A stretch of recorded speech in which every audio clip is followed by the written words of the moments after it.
Hello guys, if your Laravel project has a button sign in with Google or integrate Google OAuth, you probably need to provide callback URL. Which is tricky because you either then need to deploy your project somewhere on staging server or on live server, or use external tools to expose your local URLs, something like ngrok or expose by Beyond Code, which are limited, free, and require extra work to integrate them.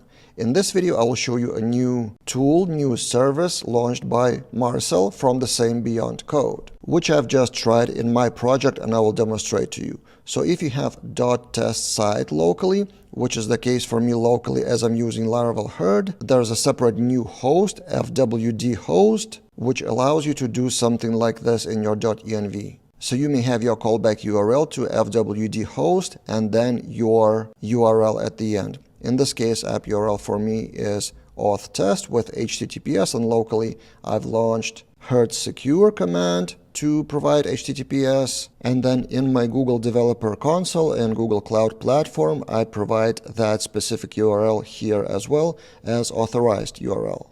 So as a result, I don't need to deploy my project anywhere, I don't need to use expose or ngrok, and it still works. In the project place where I need to connect Google to my account, I click connect Google, and it doesn't show any errors. It allows me to choose my email and continue to fwd.host. So yeah, thank you Marcel for this new feature. I will use that. And also one more notice, for safety reasons, it's just for .test domains. I will link that tweet in the description below, and it's also mentioned in the Laravel herd docs, although it's not directly part of Laravel herd, but it's still kind of related to the same tool, so it's probably logical to be included in the herd documentation.